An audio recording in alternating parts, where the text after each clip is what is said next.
The biggest problem I've had, especially now that I'm a business owner, it's different as a cop because you know what your job is. You have that income every 2 weeks. Yesterday was such a hard day for me because you're pulled in 100 different directions. You talk about that rubber band, right? Yeah. Just because I own a brick and mortar, so there was 5 inches of snow yesterday, we closed. That doesn't mean that I'm off. That doesn't mean that daddy's off from work. Yeah. Daddy's physically there, which is the greatest thing in the world for them because... All right, guys, we got our good friend Nick from Eternalhype, sneaker store locally. They're in Jackson as well as Tinton Falls at the Jersey Shore Premium Outlets. I've known Nick for many years, probably 39 now, so probably 25 years. Yeah. We met in high school. Nick was a phenomenal athlete, great pitcher, played college baseball as well. Worked his way up, wound up being a police officer, retired, and opened a sneaker store. Yeah, I'm excited to hear a little bit about his adventure, share some of your coping techniques and how things have been. Yeah, it's definitely been a journey to say the least. I'm the type of person I pretty much done it all. Again, we go back 20 plus years, being a military vet, high school athlete, college athlete, professional athlete, personal trainer, military vet, law enforcement, and now business owner. I think I've experienced a little bit of covered a lot of bases there. Everything that life has to offer. So, you know, I just appreciate and happy belated birthday to you. I appreciate it. And Peter as well.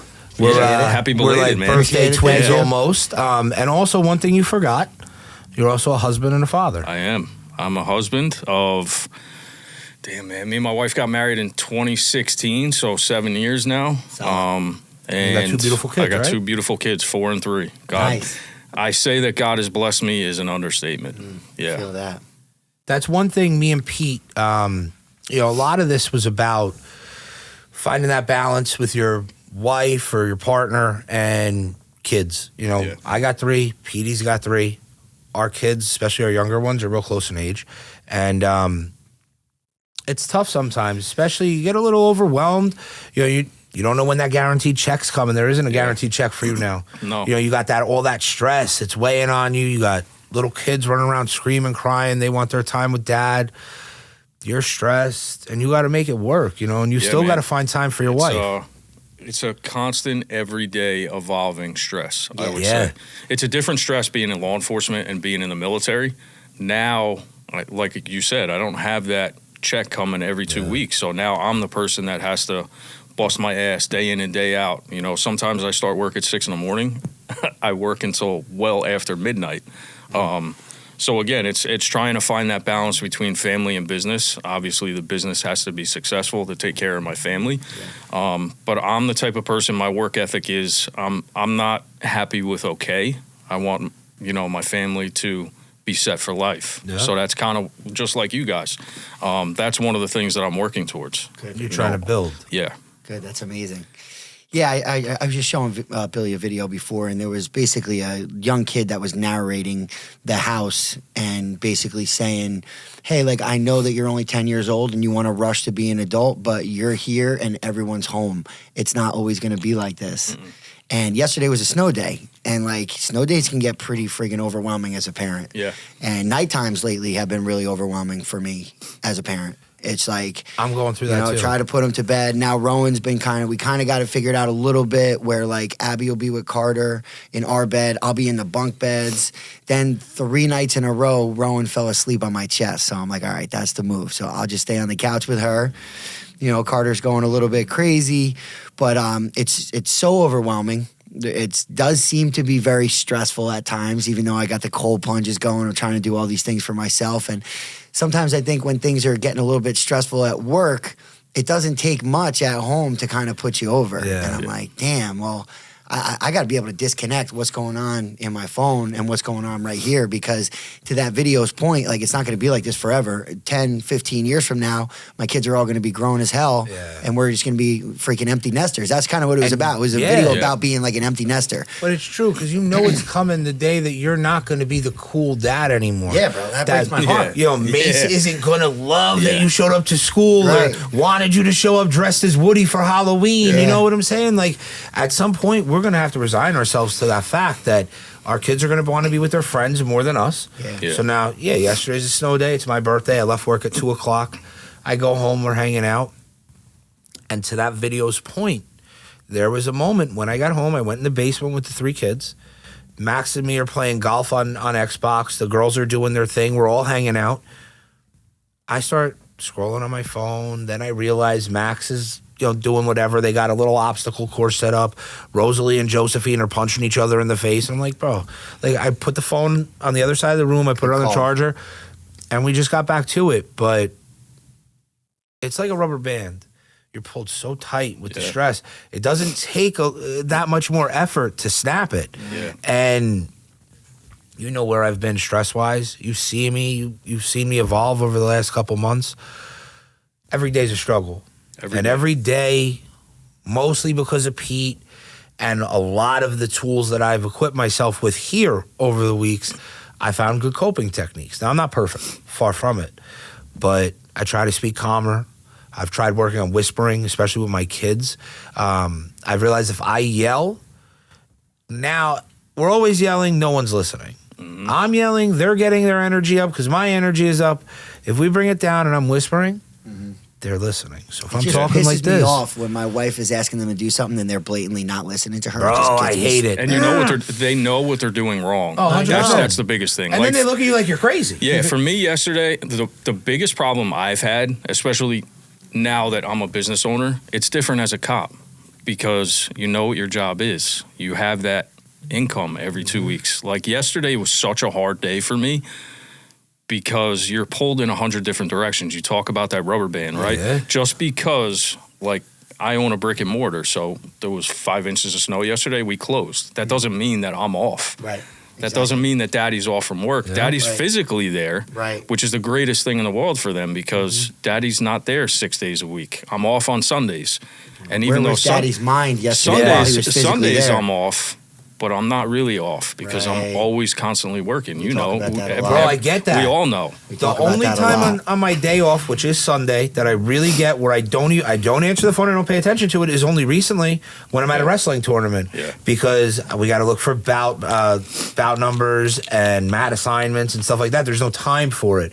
But you're there, but you're not there. And me and Pete have talked about that a million times. Yeah. You just get bogged down. Yeah, sometimes I find myself, like take yesterday, for example, I told my wife I got to do some stuff. You know, we have Discord, we have social media, emails. Yeah. I have Just all give yourself a little bit of all momentum. these different streams for customers to get in touch with me, consigners to get in touch with me, sales associates to get in touch with me. I'm on my computer for 3 hours yesterday doing stuff. Now, my kids are screaming for me. They want my attention, but I don't think as a parent, I realize how much just my simple attention matters to them more than anything else. You're right. You know, daddy can go to work and they don't know because I'm not there. Right. But when daddy's there, daddy's got to give his attention. Yeah, he's not working in their mind. You know, that's one of the hardest things for me as a business owner is to kind of, again, as a cop, it was easy for me to disassociate myself with the job. Now I can't. Right. Well, your life is the job now. Yeah, exactly. That's all you have. I mean, there's no safety net. And, Petey's found a really good balance with making workouts fun with his kids, and he's always able to incorporate his kids into something. You see Pete somewhere, especially during COVID, he used to bring Mace and Carter to the shop all the time. We'd hang out, we'd have lunch. There wasn't much going on. Yeah. But for me, it's tough. Max loves coming to work with me, but it's different when he's there. It's different. He wants to be in the trucks. I'm working. Right. So it's almost like Emily, or he's hanging out in the back with Ian, who's my diesel tech, and he loves the trucks. It's like somebody's babysitting him. And I'm not connected with my kid there, but I've made a conscious effort for a long time. When I come home from work, I cook dinner. It's where I find peace, and it helps me come down and decompress from work. But I now cook dinner. My wife bought kid-safe knives. We got cutting boards for the kids. They help me do all the prep work before dinner. Yeah. So we put on music. Usually it's Alan Longo. My kids love his music. It's kind of kid-friendly and edgy, but it's fun. We do prep work. I'm chopping an onion, whatever. I've said it before. It's like serene. And there's no stress. I'm connected with my kid, but what's the worst case that happens? I burn something and we're ordering pizza. Like, I'm good with that. I'm good with that level of stress because my kids love it. Yeah. So for me, That's the most important part of my day, just to decompress, to be with my kids. Yeah. But it's only a half hour because when we're done, I'm back on the phone. Yeah. It's fucked up. Yeah, I'm the same way. You know, my wife and I have come into a really, really good dynamic where my wife drops the kids off at school. My kids go to school 3 days a week. My wife drops them off in the morning. I have pickup time. So in between the hours of, let's say, 3:30 and 6 o'clock, that's my time with my kids. But again, everybody is constantly reaching out to me. And if I don't answer, somebody feels some type of way because we live in a society now. Everybody wants it immediate. So whether it's a DM on Instagram about a customer asking a question or a consignor pinging us in Discord, everybody wants that immediate answer and immediate satisfaction. So I find myself coming home. I have 2 phones. Notice that. I have 2 kids. So daddy comes home. Both my kids want my phone. So daddy gives them the phone. But then that's not really my time to hang out with the kids. Right. And that's the biggest thing I'm struggling to overcome now is my wife does a great job. My wife makes cookies. She plays dress up with my daughters. That's something that I never grew up with. I didn't have any brothers or sisters. So, you know, to have 2 girls, now I got to find my own thing. That's daddy's time. So my one daughter likes to play Dr. Kit with me. And my other daughter, she dresses me up like Elsa. Yeah, I get dressed up like Elsa. So do I, though. But like, so do I. That's my thing with my oldest. So that's one of the things, too. You know, you have to find an even balance. And especially my wife. You know, we don't really get to spend us time much anymore. And that means a lot, too. You know, today's Valentine's Day. I'm sure we all done stuff for our significant others. You know, I posted a picture of me and my wife from Hawaii and from the Bahamas.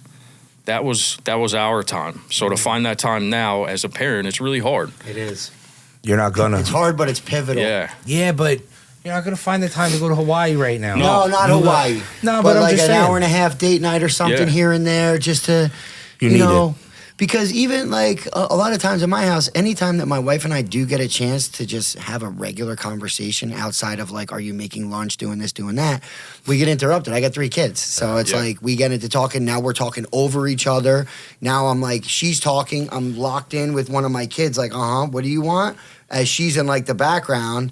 And like, yeah, it's tough, man. But it's not going to be like this forever, like we were saying before. Yeah, but for me, the hard part is like I'm focusing on what Max has to say. Well, I'm trying to understand what Mary's saying. And now I've heard Max, and I got to ask Mary to repeat herself. Yeah. And this will happen The ladies 4 don't times. like that either. No. Yeah. And it's like, and I get her frustration Me too. because like, all right, I'm not the easiest, but you understand who you married, and I've always been pretty much the same. I'm on my phone all the time. Like, before kids, I'm working. That's what it is.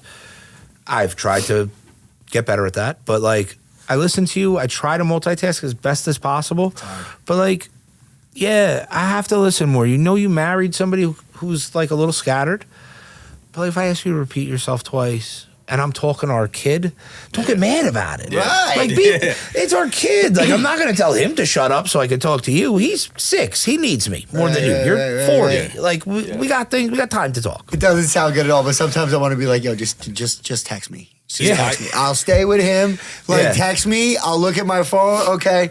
All right, you want me to go to the grocery store? All right, cool. Send me the list. Sometimes it's easier to communicate with the kids at this point, right? Because, like, I can talk to my kids. And they're going to be relentless, though. They're going to ask you for daddy, daddy, daddy until they get to the bottom of whatever they're looking for. So it's easier to cut it out right now. Like, I can talk to my wife in an hour. She doesn't need Bill. Max, it's dad. Relentless. It doesn't stop. Rosie, it's daddy. You know, I can't put her off. They don't understand it. My wife falls by the wayside in that regard, and you know, I'm sure you guys could relate to that. Stuff that makes it tough. Yeah, it's I'll be the first to say my wife and I fight, we bang. Yeah. When we argue, we bang. And you know what? She's gonna watch this because I'm gonna show it to her. But I give her so much credit because when we first met, I was a bouncer at a nightclub, not really too much career-wise, and then it was I'm joining the military. I was gone. She adjusted. And then when I came home from the military, I'm going to be a cop. She adjusted. And then she was used to that for however many years of I'm not on my phone. I don't have 2 phones. I don't operate a business. And then it came to a point where I've told this story so many times. When COVID happened, my first was born. And you guys both know, when they tell you, having kids completely changes your outlook in life. For me, it was 100%. Yeah. I was always the guy when I was a cop. I never said no to overtime. When my first was born, I never wanted to be at work. Yeah, I bet. You know, I was on the narcotics unit. I was in a gang unit. When the whole George Floyd thing happened, I went and worked every single protest and came home to my wife crying, not knowing if I was going to come home. And I looked at myself in the mirror. I'm like, why the fuck am I doing this? Right, putting her through that. I'm making just as much money selling shoes. Yeah, selling shoes on the side as I was being a cop. And then it was Atlantic City for our anniversary. I had a conversation. I knew I was out the door. And I said to my wife, I want to quit being a cop. I want to quit a 6-figure-a-year job. I was a sergeant, 12 years on the job, midnight supervisor, and I want to sell sneakers for a living. And I kind of like went like this because I thought I was getting the proverbial slap across the face, the FUR. But she was like, all right. She supported the dream. And but that's huge. Huge. Like, my wife is a fucking warrior, man. Like, I've put her through so much: cop, military, small business owner, 2 kids, selling a house, living with my in-laws for 8 months, and now we just rented an apartment. Like, we've been through it all, and she's always the person behind me. So, Did you come back with any type of post-traumatic stress or anything from the military? No. What about when you were in law enforcement? Did you kind of carry some of that stuff at home that you saw during the day? You know, I was able to disassociate the job so well, where I was the type of dude, I never brought it home, but I saw myself bringing it home. Like, you know, my parents, one of the things my mom told me, my mom gave me the proverbial slap. You're quitting a cop to sell shoes. But again, my mom's... No knock on that generation, but that's kind of where, you know, same their thing with mind is tattoos. at. We were all sitting here talking about tattoos. When I got my first tattoo, my mom was ready to, like, disown me. Yeah. My mother's still ready to disown me. They just don't get it. And now my mom has a tattoo. Cool. Which is crazy. But no, man, it's... You know, you take a leap of faith and you gamble on yourself and you find out. You bet on you. Yeah. And your wife trusted in you. And you know what? There was people along the way that said, are you nuts? You can't do it. And I'm the type of person, when you tell me I can't do something. That's fuel. That's fuel. I don't care what it is. Like we were talking before, you know, I'm trying to open a second business. Photography, videography has always been a passion of mine, especially now that I own my business. I do it all myself. And I have people, you can't do that. There's not enough time in the day. There's 24 hours in a day. You can always find time. I'm going to tell you now, though. One thing I've learned, the most important thing to mental health here is sleep. Yeah. Billy, come a long way, 21 weeks. I have. 22? All progress, baby. Golly. I'm going to tell you now, do not get overwhelmed. Because I'm the guy that said there was 24 hours in a day, and we could do it all. Yeah. I'm sleeping 4. I would try to go to bed at 9 o'clock. Maybe I'd fall asleep at 9, but I never got good sleep because I was always stressed. I was always worried, whatever. Waking up in the middle of the night. Yeah, and then, you know, you wake up in the middle of the night, and then you're checking your phone, and you're looking at, you know, I have a workbook online for cars. I'll be up, I'm in there, I'm looking at deals, trying to find something, whatever it is. Bro, it becomes too much, and you will wind up overwhelming yourself, and something is going to suffer, whether it's your mental health, your physical health, your relationship with your kids, your relationship with your wife. You can't have all of it. Don't spread yourself too thin. Yeah. I'm telling you now, I've been there and done it. And what's crazy, you talk about sleep. When I was in law enforcement, working 16-hour days, dog tired, man. Whether I'm working midnight till 8 in the morning and then working a road job from 8 to 4, having to come back at midnight, I slept like a baby. I'm sure. Because you had no stress when you got home, no stress. though. Your bills were always paid because you know what? If I got up for work, I don't really feel like doing much tonight. I'm going to park the car for 8 hours. I still got paid. Right. Now, if I don't go to work, I don't get paid. You know, you have a different stress. Is somebody going to break in? We're heavy on consignment. So is somebody going to break into the store and steal a bunch of shit? Yeah. I found myself having sleepless nights. Damn. And it got to a point where I took sleeping pills to try to get myself to go to sleep. And never in my life did I take recreational drugs. Never had the opportunity. Sports, military, law enforcement, never had an opportunity. And now weed is legal in New Jersey. I said, you know what? Let me try edibles. Best sleep I ever had in my life. Yeah, it fucks me up, man. I can't function. I took edibles in California. I could not feel my fucking legs. I had to drive. All right, what's the skiing place in California? Lake Tahoe. We go to Lake Tahoe. My boy's girlfriend is big into weed. We go to the pot store. They buy these fucking edibles. They give me one. Because I don't feel anything, they give me another one. We're at lunch. I rented a car. I'm the only one that didn't drink. I'm supposed to drive. By the end of lunch, I couldn't function. I had to drive Lake Tahoe's one lane this way, going up a mountain with 10-foot snowbanks on the side of... Sketch. I was doing like 12 miles an hour, and there had to be a 4-mile line of cars behind me. Yeah. It just doesn't function for me. So we discussed this earlier. Yeah. Dave Seidenberg comes on, and he's talking about meditation before bed and this mushroom extract, reishi. It's helped. My sleep score went from a 30 to a 50, and we're slowly working on improving that still. There you go. I just can't do the edible. I can't do the gummy. I just don't like how it makes me feel. Yeah, sleeping pills made me feel like shit when I woke up in the morning. I had bags under my eyes. I was lethargic. I felt like shit.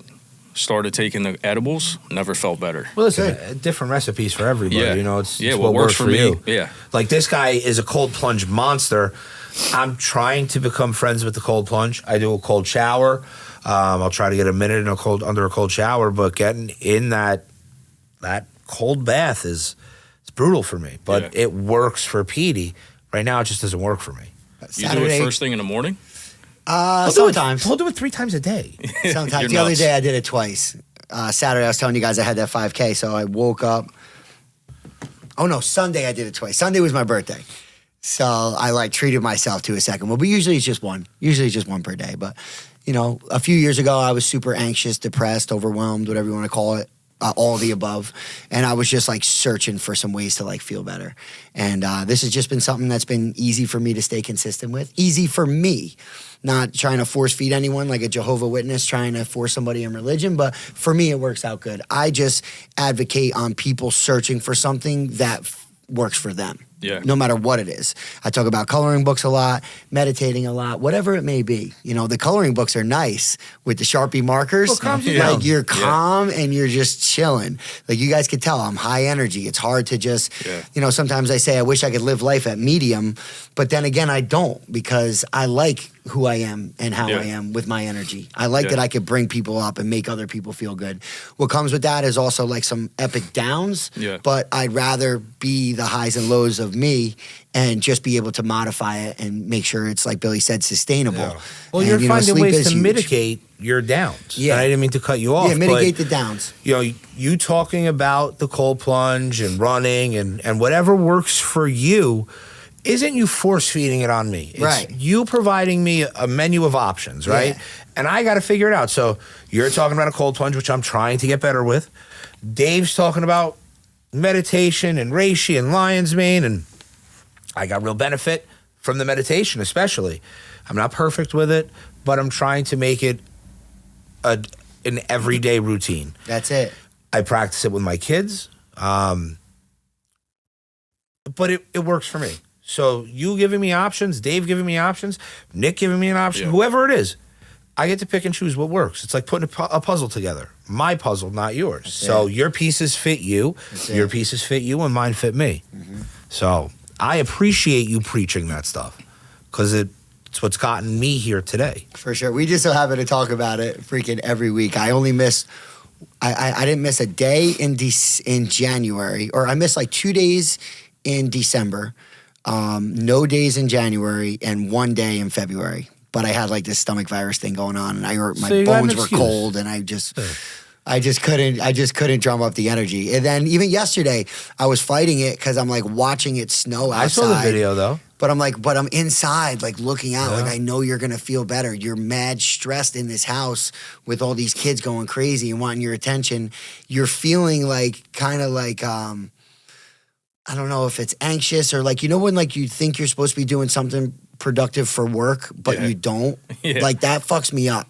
So I was in that where I knew I had things to do, but I also knew that I had to be home and I couldn't really do both. But I'm still I know I'm gonna feel better once I get out there. And it was literally once I finally went in and stopped talking myself out of it. Once I went in, I was just and I just felt that peace for a second right away. Big relief. And then the timer goes off and I jump out. It was getting easy at 3 minutes, so I went up to 4 minutes. Feet started getting a little bit cold, but You got any like coping techniques? Coping techniques? For me, it used to be going to the gym. Yeah. We talk about that all the time. We talked about it before. You know, yesterday, snow day. Kids at home, not much to do. Daddy had a little bit of work to do. I said to my wife last night, I have no idea why I'm so hungry. And I was eating all day. It's Stress not, eating, bro. it's I told you. It's not the kind of food too, because it's not because I was hungry. Right. It's because I was eating your feelings, fucking bro. eating my feelings and I was bored. That stuff is real. Yo, And boredom. How Like many if times it's- I gotta send you to get me fast breaks? I used to send her to get Reese's fast breaks when I was like stressed. She'd come back with like 5 of them, and I just bang them out during the day. I'm eating my feelings. If it's one thing about me, I'm a creature of habit. Right. Like a whole pack of Red Bulls. chewing tobacco. Right. The minute I get up in the morning, I'm the dude that puts a dip in and goes in the shower. There you go. Creature of habit. Yeah. I drink an energy drink every morning. I probably don't need it, Right. but I'm a habit. It's a habit. Yeah. You know, a creature of habit for me, I get up in the morning, I'm out of the door by 8:30. Yesterday, I wasn't out of the door at Fucks 8:30. you up. Fucked me That's up. a battle. Breakfast came around, ate my breakfast, had 4 or 5 different snacks, ate my lunch, 4 or 5 different snacks, had dinner. Because you're idle now. You're just sitting there. And Just your sitting mind's there racing, doing you're nothing. fucking Yeah, you gotta bored. do something. Yeah. Bored. Like, yeah, I played with my kids, I hung out with my wife, but I still needed something else, you know what I Right. mean? And we start talking about like coping mechanisms and dealing with stress. Me sitting inside a house, I feel like a caged animal. Yep. Yeah. Like, I don't go to the gym as much anymore. I showed you pictures of what I used to Yeah. look like. You know, that's the stress of owning a business too. When I was a cop, I needed that time. Right. I went to the gym. I boxed. I got my stress out on the heavy bag. I went to the gym. I did that. More importantly, I put my headphones in and turned my fucking Zoned out. phone That's it, off. bro. Yeah. Nobody bothered me. Now I have 2 cell phones. I have 2 different communications. one of People them's ringing fucking right call now. me. People call me all day long. Yeah. Now I don't have that coping mechanism. All right, so anymore. I'll put this out that's there right one now. of the things. You let me know when. Tuesday, Thursday, Friday, I'm at the gym. I go to Leaks Fitness. It's my boys. Petey comes for a workout with me usually. Well, It's a lot fun. of times. It's fun going over there with you, dude. It's a good fucking environment, Yeah. good vibe. And I told Robbie I was going to do this. Anybody that wants to come get a workout with me, you're welcome to come. Reach out, hit me up. I'll bring you to a session with me. I'll extend the invite to you right now. Whenever you want, hit me up. Maybe Petey comes. We'll get a little 3-way workout Fuck in. It'll be fucking nice. Dude, it's honestly, a good fucking sweat. It's sure. great. For sure. But I think you talking physical- about your routine and everything. Yeah. Like you got to get that going again. Yeah. You got to get that going I again. think physical health has a direct reflection in mental health as well. 100%. I say that every week. Yeah. You know, when I sold my house, there was even before that, let's go back. When I was a cop, again, I was always the big dude. I always wanted to be the biggest dude that nobody wanted to fuck with. Right, Yeah. right. Same thing And as I a was. bouncer, probably. I was. And even as a bouncer, true story, went to Hawaii on my honeymoon. One of the best pictures from Hawaii changed my life for the time being. I thought I was in shape, and I saw the picture on my phone, and I looked like a fucking turd. Right. So you know what I did? I cut out carbs. I changed the way that I operated my life. For almost 2 years, I was in the best shape of my life. I never felt better. I was able to deal with stress. And then I opened a business, and I was so focused. If it's one thing about me, I'm like a dog with a bone. Right. Once I see something, I don't stop Now until I all get your it. energy went to the business. All my energy went towards the business. Right. My mental health suffered, and my physical health suffered. I'm going to give you an analogy or a story that my father used to tell me. You said you're like a dog with a bone. My dad used to tell me, it's a dog with a bone, and he's looking in a puddle or a lake, whatever. He sees his reflection of his bone in the water. He drops his bone to get the other dog's bone. Now he's got no bone. Right. You're aggressive and you're hyper-focused on that bone, like you said, dog with a bone, but you're letting your mental health suffer. Yeah. I've done it a million times. I'm there. The last year, I've reinvented myself a little bit. You got to get back into, like Petey said, that physical exertion is going to bounce you out of Yeah. it, And it's snap probably you out going of to it a allow little you bit. to run even more effectively in the business. Yeah, I mean, my business partner's in amazing shape.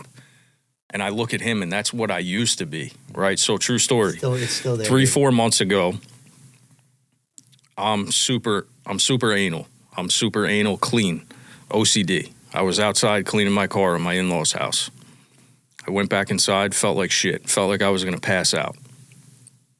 Took a hot shower, cold shower, Maybe I thought, you know what, I need a shower. It's too hot outside. Yeah. I didn't know what was going on. My heart was racing through my chest. I felt like shit. Felt like I was going to throw up. Took my blood pressure was 168 over 120. Went to the emergency room. Shit. They said, "Oh, you have vertigo." I'm like, "What is vertigo?" I've dealt with it on first aid calls with patients before, but I never really knew what it was. And again, I couldn't sympathize with the people because I'm like, dude, you got vertigo. Take a pill. Get on with it. Right. This shit's real. And now I have medication because I'm not physically taking care of myself, that I got to carry the shit around with me all the time.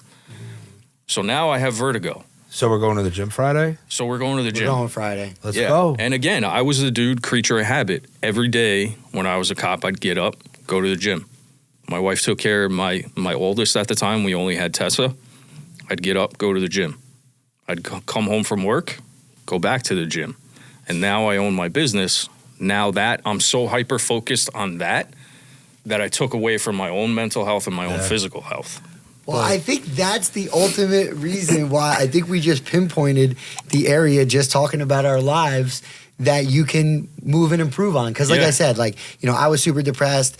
I was in the hospital. I was on these seizure meds. Yeah. Then I had another seizure. I stopped taking them. Now I'm on them twice a day. And that was really when I was at my worst. And then Billy was in the hospital.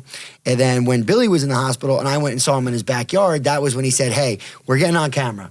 And we help one person. This whole thing is going to be a win. Let's just share our stories.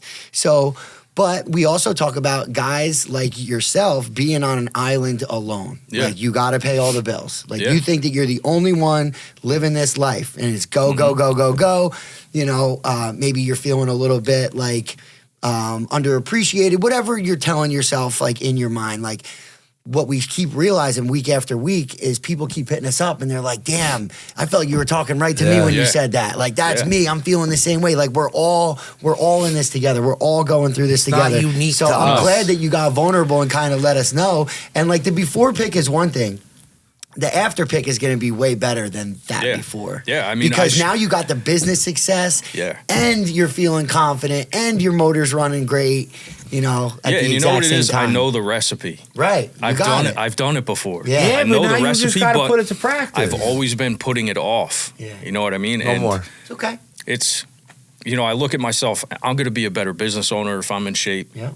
And in shape mentally and physically. Yeah. Because again, I honestly think that the two are cohesive together. They are directly linked because I know for me, I started with Robbie last March or April, and in that time, my physical performance has significantly increased, but my mental clarity has as well. Mental clarity and your attitude or like aggressiveness has been like harnessed. Yeah, but that's been harnessed because of some things that we've learned here. So like we said, we wanted to help one person. Maybe I'm the one person that reaped the most benefit from that because, bro, I used to be very aggressive. I was ready to fight at the drop of a dime, and not Same because way. I could win, just because I didn't mind fighting. I don't mind getting beat up.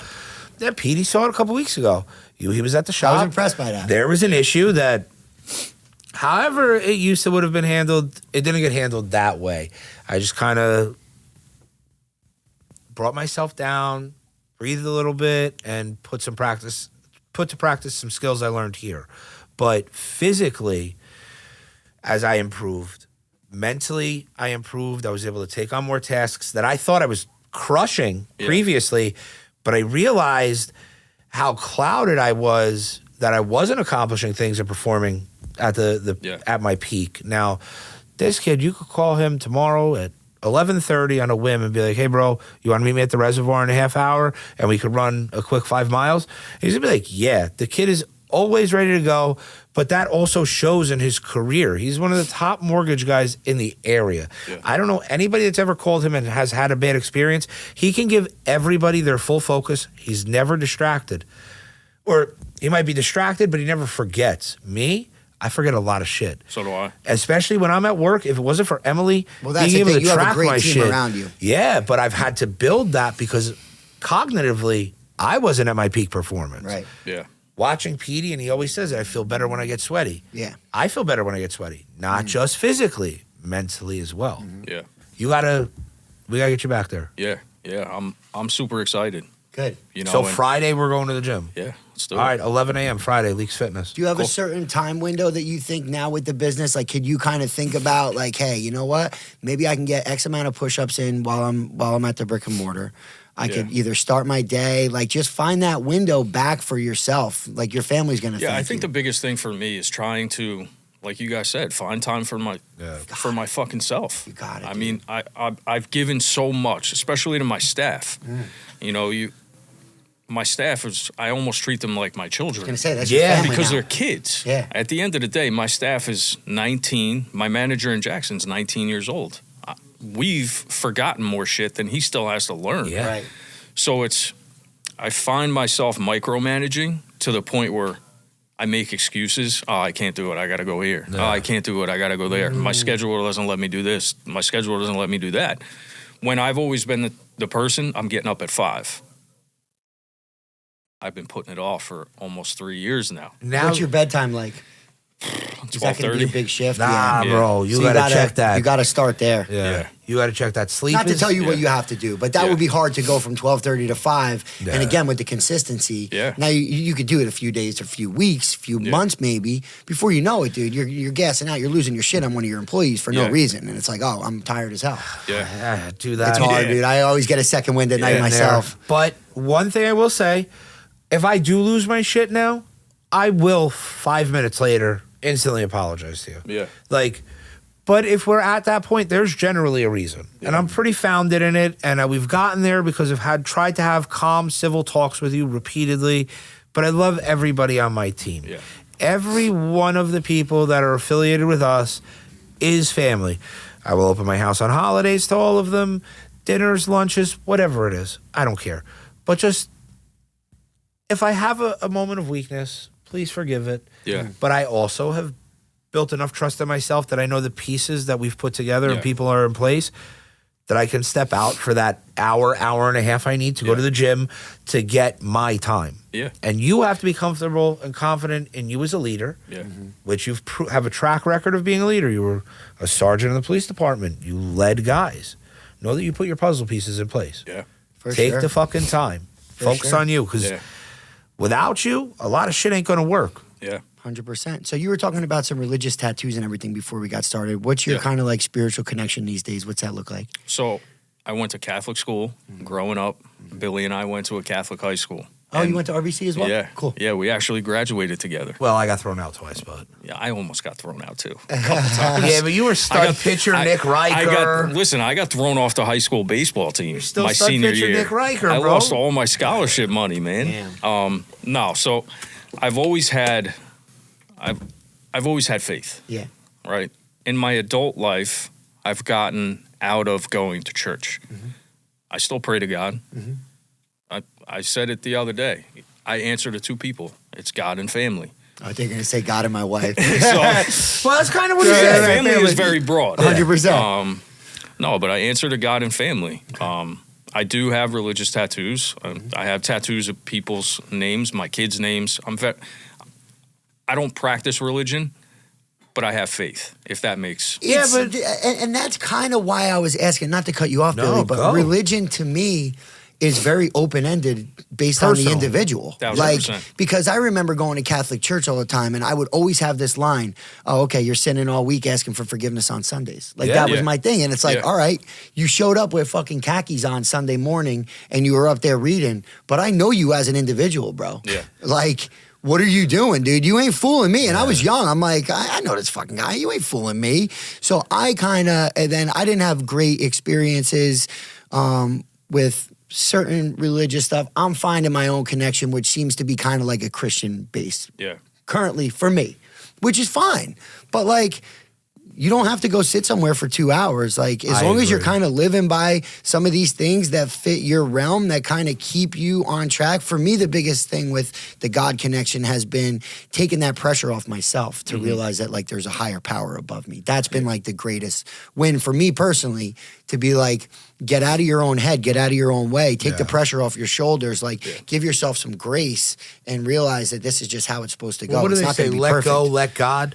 And, like, I'm kind of at terms with that at this point. I mean, I live a pretty stressful life. I'm not going to say I'm religious. I believe in a higher power. I will pray, but I pray on my terms. Right. And I can pray while I'm taking a walk. I could pray while I'm driving. I could pray before bed. There is nothing in my world that dictates that I have to go to church to have that relationship.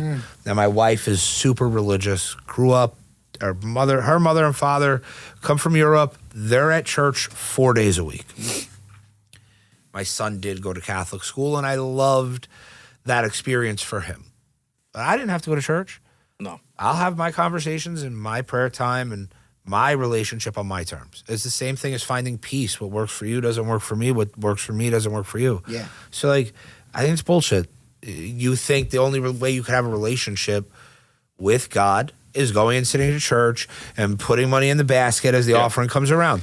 I don't buy into it. Now, I went to Catholic college, too. Okay, where was I that? went to Felician University, or Felician College at the time. Now it's Felician University. So I went to Catholic school my whole life.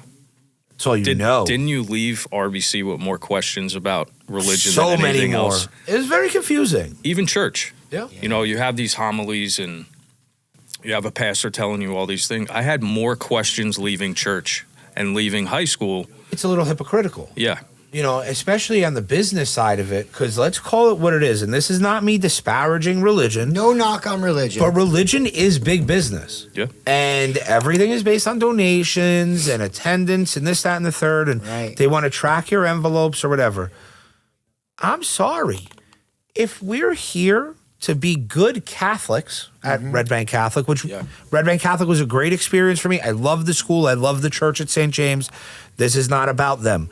But I'm learning to be a good Catholic throughout my entire life and then at high school. Why is it all about money? Why is there so much emphasis on offerings and school tuition, which is now insanely expensive on the Catholic school level? I don't know.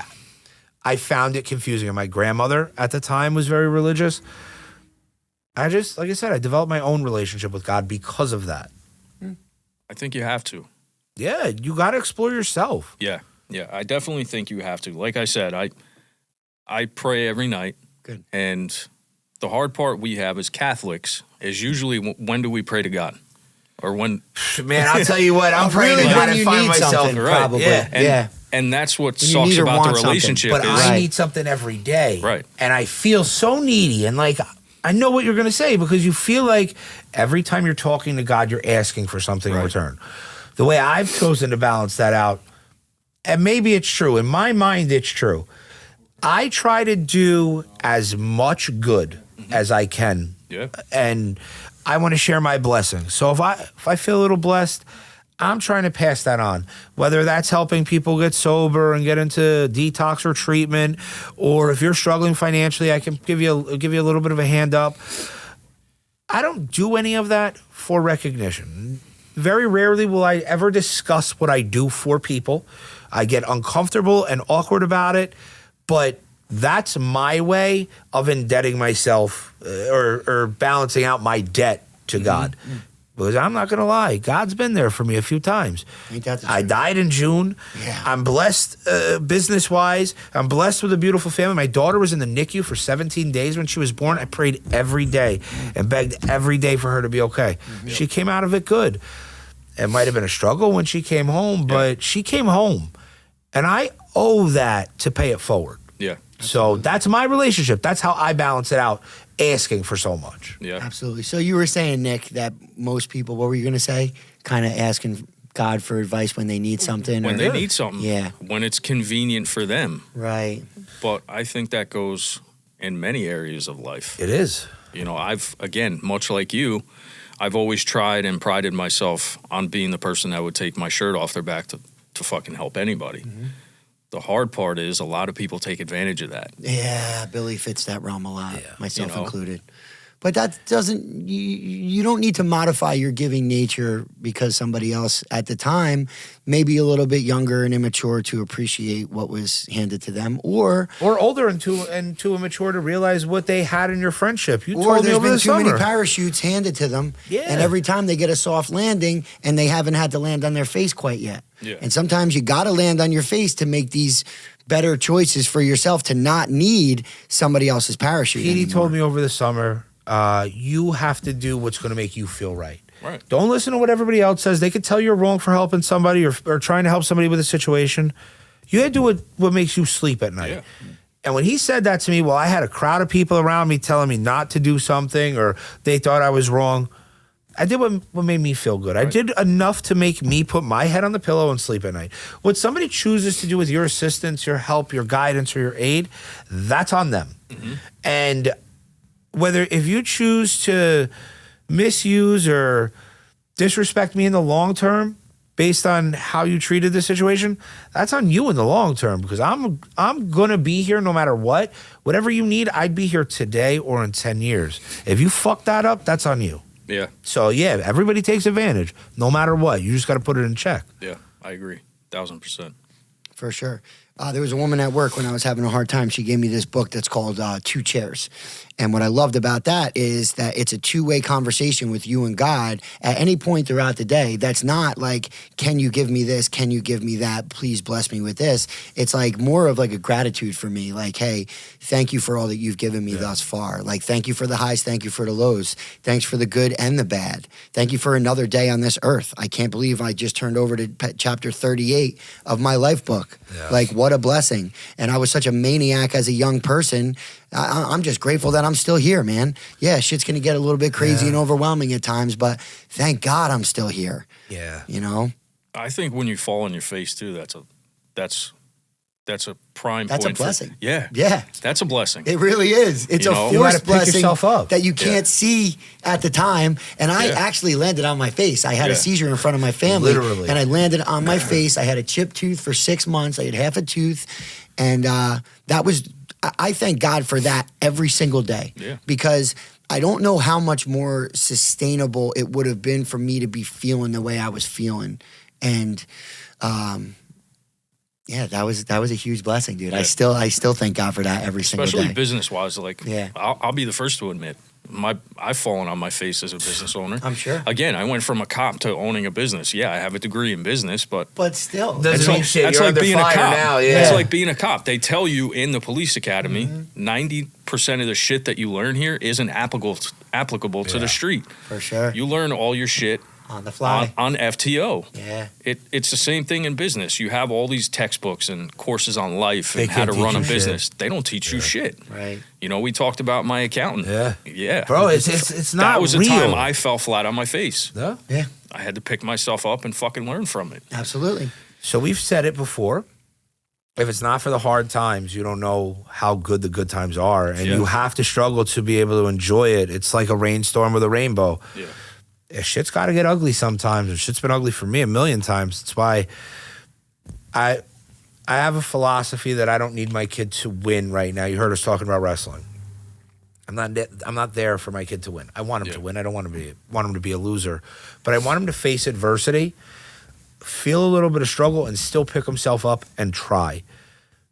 Because life is going to fucking pin you a million times. Mm-hmm. I've been down and out and gotten back up. Me and my brother have a great working relationship. We vibe well together. We also fight well together. So it's not all rainbows there. But when push comes to shove, we've dusted ourselves off and got back to it repeatedly. Yeah. And that's what I want my kid to learn. And that's what Pete is teaching my son. Because me and my son are amazing. Yeah. I coach him in football, but I know that on a football field, my buddy Scott has to give him that little pep talk. My buddy Scott's got to guide him a little bit. On a wrestling mat, when Pete's there, you got to go talk to Coach Pete. Coach Pete's going to get the best out of you. Tools to guide him, tools to shape him, and I want to be able to, later in life, refine his edges. Yeah. But right now, he's got to learn that struggle's real. It's not all sunshine and rainbows. Well, I'm pretty sure because we've known each other a long time, I can kind of pick up on the type of dad you are. Yeah. Right? So I'm sure you're the same dad as me, where sometimes I'm tough on my kids, but I grew up, second place doesn't get a trophy. Damn. Yeah. You know? And we start talking about the people that work for us and the people that work with us. You know, I say it all the time. I don't have employees. I have coworkers. Yeah, I'm the boss. Yeah. But these guys work with me. They don't work for me. Good. And, bro, kids are so entitled. Yeah. Everybody gets a second place trophy. My kids aren't getting brought up like that. Yeah. So we were just at a tournament Sunday, And Max took second. It turned out he spiked a fever before his third match. We realized it as soon as we were leaving. He took second place. Cool, I'm proud of you. You got 2 wins. You lost 1 match. I'm good with it. Yeah. He's like a little upset, and he's talking to Rocco's mom, Lauren, and she goes, Max, there's some tournaments where everybody gets a medal. This is not one of those tournaments. There are kids that lost that are going home with nothing. You earned it. Yeah. And he looks at me and goes, Dad, why can't I get a first place medal? I said, well, son, because he's taken second, and this is his 3rd tournament he took second in. I said, it's on you. You got to finish. Yeah. You do great. I'm very proud of you taking second. You know, you're coming through a full bracket. You're winning. And then in the end, you're just not finishing. You just got to push that little extra. But it made me proud that he is no longer content with second place. Yeah. Yeah. And I'm okay with it. I'm okay with it as long as he's trying. Yeah. And now he really wants to try. So we're good. Good. Sometimes you got to feel that pain to try to find a harness, even if you're a young boy. Yeah. Try to find that motivation. Well, remember, he's around, him and Jack are together all the time. They're at school together. They're at Predator together. They're at your club together. At school, Jack takes first every tournament. Max has unfortunately taken second every tournament. So it's okay. That's almost how it was with me and Zach. Zach would take first, and I would take like second, third, fourth. But Max got that itch because of it. Yeah. But he's realizing it. They say in life and in business, attitude reflects leadership, right? Mm-hmm. So your kid is going to strive to get to that number 1. That's it. That's my hope with my kids. Lead by example. Lead by example. Yeah. Me as a business owner, me as a dad, me as a husband, lead by example. So, I've always been the type of person, I'm not okay with second place. Yeah. Like you made a joke when I picked up my car. Oh, the Sneaker King of New Jersey, right? King like New Jersey, he's here. I don't think I'm there. I do. See, but that's where it's fucked up because I do think that. Because, when I was younger, I was way into sneakers. Yeah. Now, I have different priorities. I got 3 kids, and I'm focused on a little bit of different things. So I don't really spend money on me. Every year, though, Nick makes sure to get my wife straight for Christmas. Emily goes. She'll pick up 3 pairs of sneakers. Usually a pair of Yeezys, Dunks. She got a Bear Brick this year, too. Yeah, she gets hot shit from there. But I know sneaker stores. I don't know too many guys that have sneaker stores that are equivalent to you right now, especially in the state of New Jersey. Yeah. My go-to when I was younger was CMB Kicks on South Orange Avenue. I don't even think they're still in business. Yeah. But I know Eternalhype is. On Route 9 right up the street, Feet First. Did you guys go over there back in the day? Little different type of sneaker store, though. Yeah. Nick specializes in like... Yeah, so we're a retail. We're not retail, we're resale. So we sell the stuff that you can't find at Feet First, non-existent anymore. Exactly. But like Foot Locker and stuff like that, we're resale. And you say Sneaker King of New Jersey, that's... And I mean that. That's JC Lopez. Okay. JC Lopez but that owns... reminds me... I don't know who JC Lopez is. Going. So he owns Urban Necessities, which is the biggest consignment sneaker store in the world. They're in Vegas. He's from Jersey. JC he laid out the blueprint for how this works. Now in New Jersey, yes, I'll put myself up on a pedestal. Okay, so will I if you don't want to. When it comes to customer service, client retention, every customer that comes in my store gets treated like family. Mm-hmm. Emily's been in there. Mm-hmm. There's no curse words.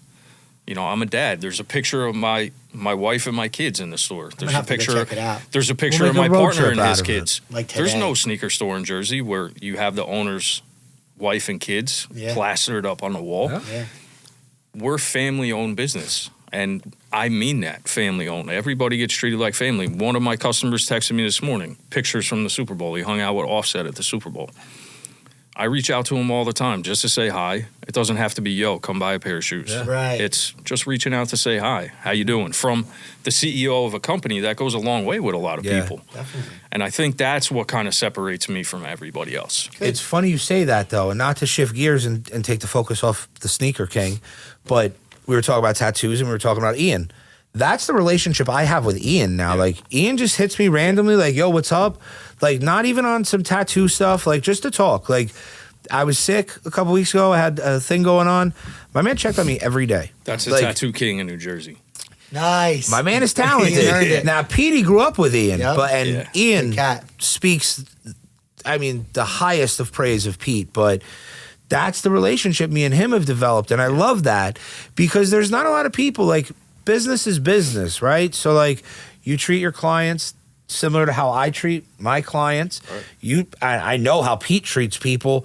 I don't think there's anybody Pete could ever say that could ever say Pete was rude to them. Yeah. But that's how you build a brand, and that's how you become the sneaker king of New Jersey.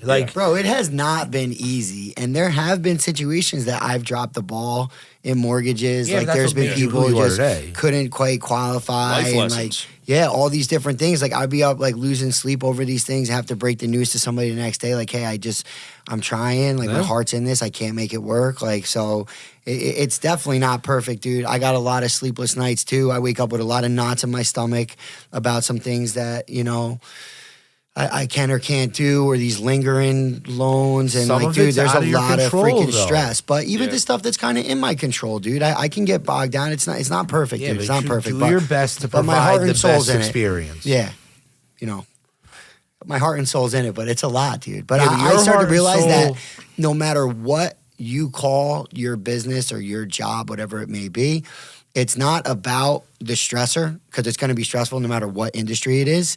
It's about how you handle it, and about how you learn from it and keep going. Like you were saying with the law enforcement book, I could not pass the mortgage test. I was always terrible in school. I could not pass the mortgage test.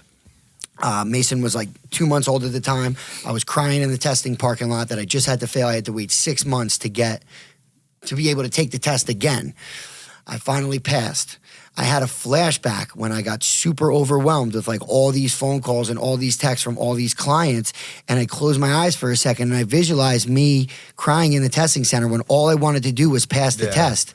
And now I'm feeling overwhelmed. Why? Because I have too many people hitting me up. You could have bigger problems. Yeah, and everything that you said really resonated with me, because everything they taught me in the book, I didn't learn shit. I retained it for the test, but I learned on the fly. I learned in people's living rooms when I'm saying, okay, this is what we have to do. This is your credit score. This is what we have here. I had to learn everything on the fly as you go. Each file or each loan scenario taught me something different that I carried into the next one. You had a good mentor and great example in Bobby.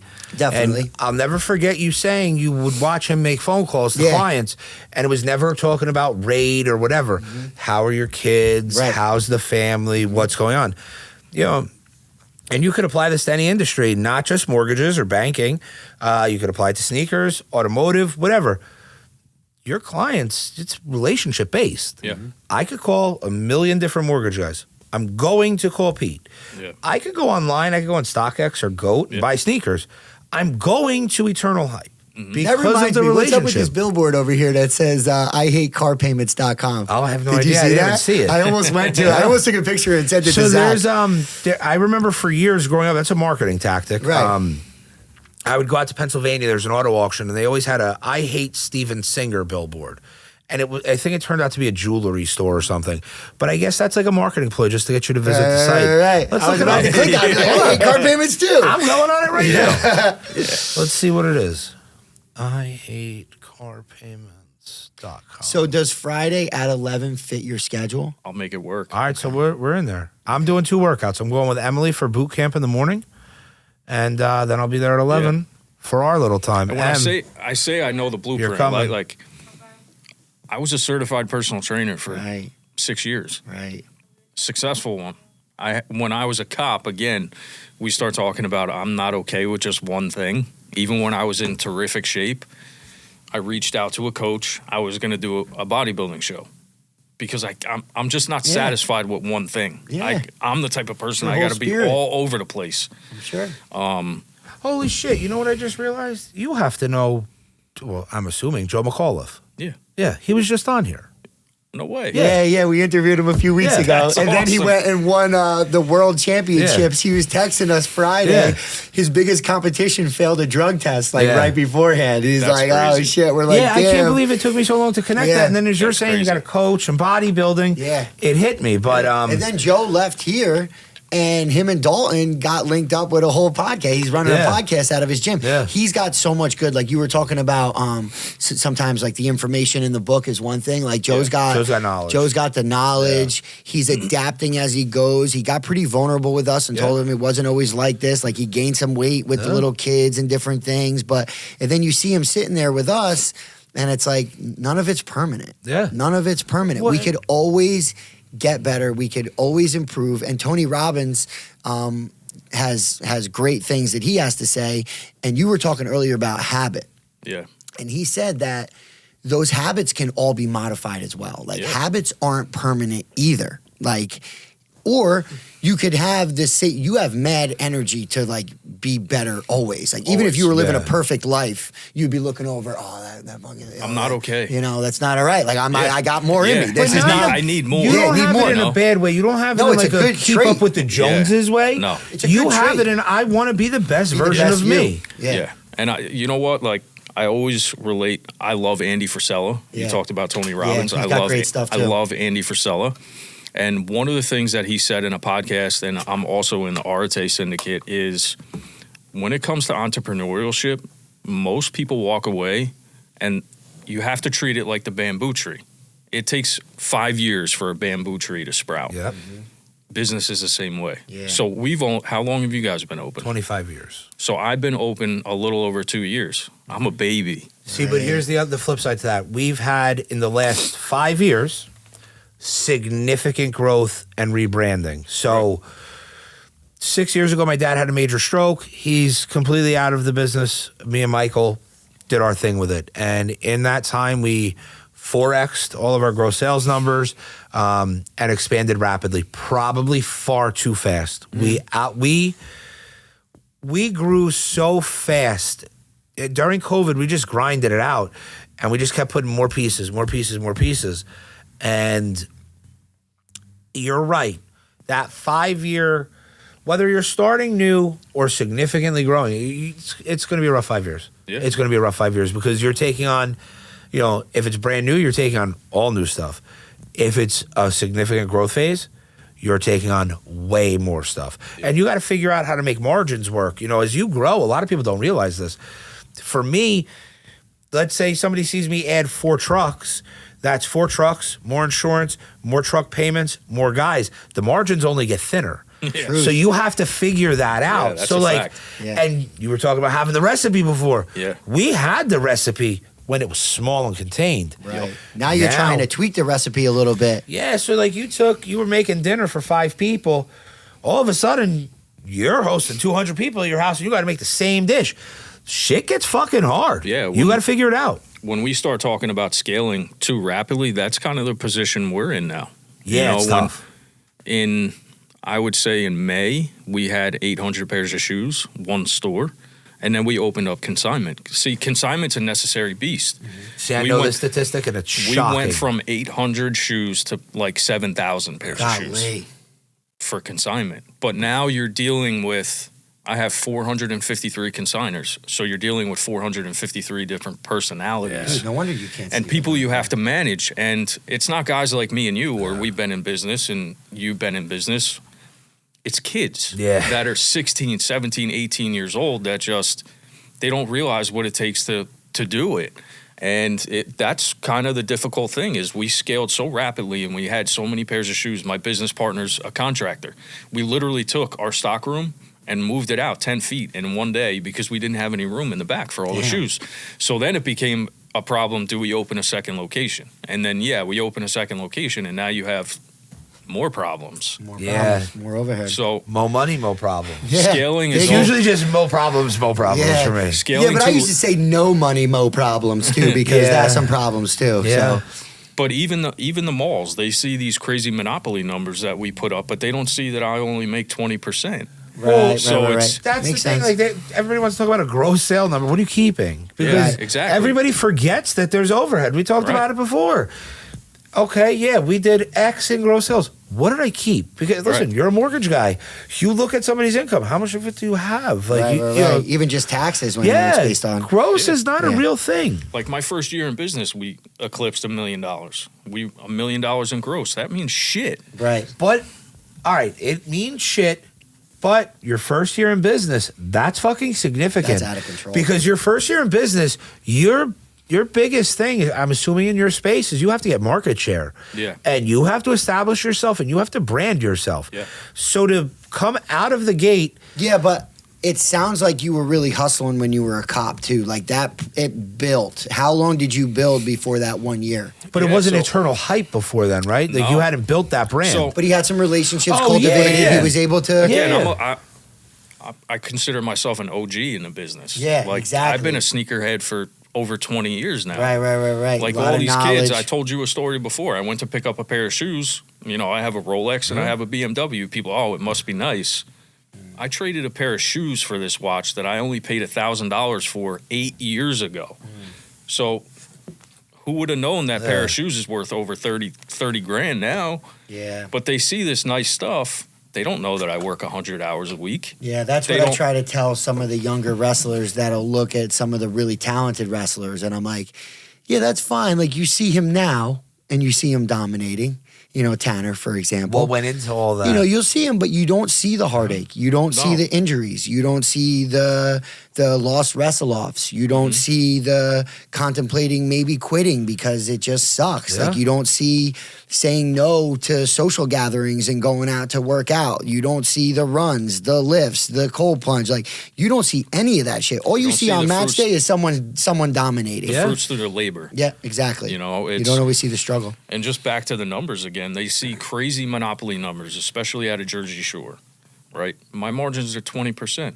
Do the math. My overhead's over $30,000 a month. How many pairs of shoes do I got to sell? Yeah, it's got to be rough. Just to break even. Cranking them out there. And we've learned, I was the type of dude, we'll put it on a website, we'll market our website, easy peasy. E-com's a whole nother beast to like capture. And now, do people negotiate price with you too, or is it kind of one set? So if it's store owned, they can. Okay. And 90% of the time they try to. I'm sure they do. But now that we're consignment, now we're eating into our margins again. Anytime that I do a 10% off sale or I do clothing's buy one, get one half off, now I'm eating into my margins. Yeah. And what a lot of people don't see is these big malls take a royalty on everything you sell. I can imagine. So the way my brain works, every sale I do, I lose 10% because 10% goes to the mall. So now my 20% margin shrinks to 10. My sales associates get a 1% commission. Yeah. So now my 10% goes to 9%. So like, do the math. You know, these people think being in business and selling shoes and doing crazy numbers, you know, that's for the filthy rich. It's really not. Yeah. Like, you know, you're out here grinding it out, trying to eke out an all existence. day, every day.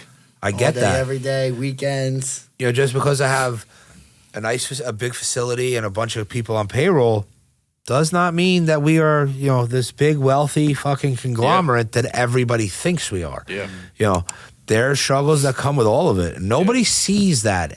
Like you said, nobody sees Tanner struggling or JJ Mashik, the work they're putting in to get to where they are. You know, I was talking to JJ last night.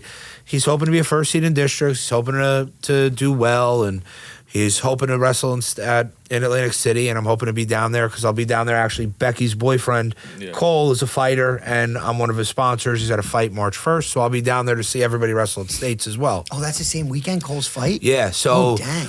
I guess Thursday, Friday, Saturday, so I'll be down there Friday morning, and I'm hoping to be down there to see a couple of the guys from Howell wrestle, but, you know, I don't even know where I was going with this. I got caught up, but I think you're talking like fruits of the adversity. Labor. Yeah, no one sees their adversity. No one sees my adversity. Like, dude, you told me what your payroll is, bro. It's wild. But I feel like when it comes to small business, like even though that there's a lot of business being done, I think small business gets compared to big monopoly business. Like you guys have a few bad months. There ain't no bank coming to bail you out. Well, like you just get back on your horse and you stay at it and you weather the storm. And some months might be a little bit lower, some might be a little bit bigger, but that's on a 12-month period. Well, so don't stay too down. You could tell it's certified when I started asking about accounts receivable. You know, like, I'm always like 3 weeks out. I bounce checkbook 3 weeks out. Like, I always know what's going and I have to know what's coming in.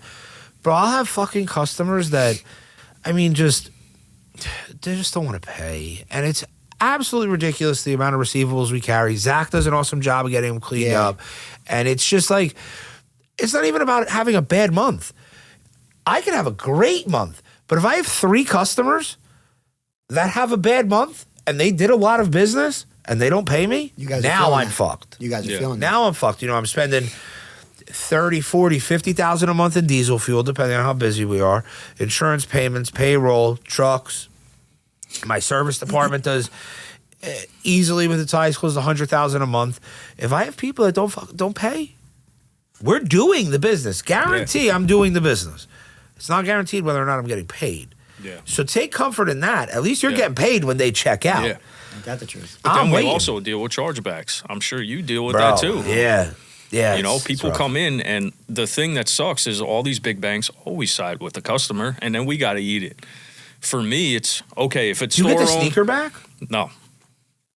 So what the fuck do you do then? So Just they have come to in. eat it. You just eat it, bro. You have to eat it. You got to So go now with your my 9% credit card margin and buy just some went to sneakers. 6, bro. Yeah. And dude, we start talking about consignment. I have to pay that consigner. It's not their fault. So like, how does that work? Like, you can't say like, all right, take the charge back, but you have the sneaker. Give me the sneaker. Yeah, they don't. They just charge back, and that's it. Bro, I'd show up at people's houses. Yeah. You have the money. Give me the sneakers. Yeah. Yeah. Oh, I'd be brutal. Billy's got to go hit Leaks Fitness right now. Yeah, that like that, but that again, aggravates me because like- that's essentially stealing. Definitely. And you're not stealing. Fuck Nick. Steal from Nick. But you're robbing his 2 little babies and his wife of what he's worked hard for. We live in an entitlement generation. Bro, They don't hate think that. about that. You know, when we start talking support small business and veteran-owned business, yeah, we try to do it, but do people really care? Nah, end you of know the what? day, They people support really a small care. business or people support their friends, but they always come in looking for the homeboy hookup, which is cool because I'll hook my homeboys up. But like, if we went to 3rd grade together, bro, I don't got to give you like a battery on the house. Like the tow doesn't have to be free. Now, I'd like to think I've never sent Emily into your store and asked for an iota of a fucking discount. I want to pay. I'm here to pay. I'm not here for a free ride. I wouldn't ask Petey to drop points if I was getting a mortgage from him. I was just saying that to I'm Steph here from to support. Vinyl FX. But She again, didn't charge me for the most recent banner. I'm like, charge me. Thinks that way. Yeah. And that's the problem. Yeah. That's because people don't want to see you prosper. You know, I'll tell you a story, right? So the biggest obstacle in my business to overcome is StockX and GOAT. You always find it cheaper. Now that Nike is suing StockX, it makes it a little bit easier for our sales staff. Listen, you can pay an elevated price because you walk out with it, right? So being in business 2 years, I've developed relationships with other companies, yours, and amongst others. Now there's a restaurant, I'm not going to say names, but the owner reached out to me and said, I want to buy shoes for every single one of my staff members. Dope. You know what he said to me? I'm not paying over StockX buy now price. Ooh. So Not so dope. I said, okay, you provide a service. Yeah. When I come into your establishment, I'm not paying whatever the market dictates on that item. There And you he go. kind of got shitty with me. I'm But like, you're dude, right. I'm coming into you to support a small business. I'm not asking for a discount. Why do you come to me asking for a discount? Like, we should all be supporting each other. And that's the way I grew up. But I think a lot of people, and especially in my business became forefront during COVID. Stimmies were out and about for bro, millennials. every 2 weeks, stymies. Right? So Save the Last Dance came out. So now all these millennials and all these kids who wore Jordans, they love Michael Jordan. Now they had an opportunity to figure out who exactly Last was Dance Jordan. came out right around the same time. Right? So Dang, now we're talking about a hidden blessing. So now, TikTok, Instagram, social media, stimulus checks, Save the Last Dance. It brought my business to the forefront, right? So all these kids thought, I'm going to open a sneaker store. I'm going to get rich selling shoes. They didn't know how to operate a business. Yeah. You know, and that's where the sustainability goes. I see sneaker stores closing every day. Well, it's got to be a sure. cutthroat industry, It's too. very. I mean, I refer to it sometimes as a race to the bottom. Like, listen, my shop has a labor rate. This is what it is. This is what we charge. We charge a diagnostic fee. If you find a shop that's willing to work for less or let you supply your own parts, which in my mind is like going to a restaurant, asking them to make you eggs and you bringing the eggs, it just doesn't work. I put my parts in. That's how we do things. If they're in a rush to be the cheapest around, that's cool. If it's a race to the bottom and they want to cut themselves at the knees to do it, good for them. I don't want to do it. That's not how I want to operate. I want to provide the best service, hopefully the best product, but we're not perfect. We're going to try. If we fuck up, we're going to fix it. But And I feel like that's what you're doing. You're not selling yourself short. You're providing the experience. You walk in your facility. It's beautiful. You got an awesome wall. You got good marketing. There's got to be people that see value in that. Yeah. And if that small business owner that approached you like that, well, then you go on. If you don't want to pay more than StockX, go on StockX and just click buy now. Right. Because you have to source the sneakers. Yeah. You have to put in the time. You have to put in the effort. You have to verify and validate every one of those pairs. And you have to stand behind it. Yeah. If you don't like that, just you do the work yourself. Press buy now. Mm-hmm. Absolutely. I like it. Nick, you got anything else for us? No, that's it, man. I appreciate your time. We're gonna make a visit and film it at Eternalhype one day. We're gonna walk in. I'm gonna buy some sneakers. All right, are but we before going to that, the you gym guys Friday? are working out. Hit me up You Friday. guys shake on it. I'm not hitting you up Shake on Friday. it. We're going to the gym. Shake on Friday it. at 11 That's day a.m. one. 11 a.m. Emily That's will day text one. you the Yep. address. Are you coming? Sure. All right, Petey's get in. it. Petey loves coming. Let's get it. It's a good time. It's Get awesome. it. It's All awesome. right. They got the vibe over there. Last time I was there, you and Robbie were talking the whole damn time. I was trying to get after it. Well, but I was just getting that's back in the besides swing the of point. things too. You got to remember, I came off the couch for 3 weeks. Yeah. I was sick with that infection. So, Yeah, so you had to fucking talk about that. Listen, for I was well, a we dude- still got it too. I though. was a We I dude- got mean, it. I was a dude who 45 flipped minutes, We tires. got a little bit more though. I was a dude back in the day who flipped tires and did the Murph Yes, with no problem. let's go. So You're gonna I be will back say, to there. It's been over 2 years, so All right, let's get a fucking take it before easy picture on me. on Friday. Yeah. And then 2 months, we got spring, summertime coming up, Brian. Yeah. I got a wedding to go to in November all right, we're All gonna right. get you right. So there it in is. the Bahamas. You're gonna have to Yeah, get I that gotta get suit right. tailored.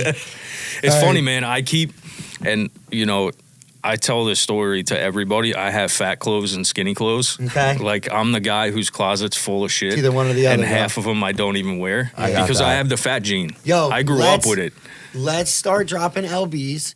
Sell all your fat shit. Yeah, This That way you can't go this way back. you can't Yeah. go back. yeah. This way you can't go back. And then your kids are love going to it. see you working out Love it. and fucking yoked. And then they're going to be about that life. love it. And then you're going to be like, nah, I don't need that shit. Dad, don't play like that. I love it. Dad's trying to stay around for 100 years and fuck shit up. I love it. All right, Hell yeah. this is a good All right, let's episode. get I it. like Yeah, it. man. I'm excited for Absolutely. Friday. Let's get it. Guys, check out Nick's story, Eternal Hype. Get some kicks, whatever.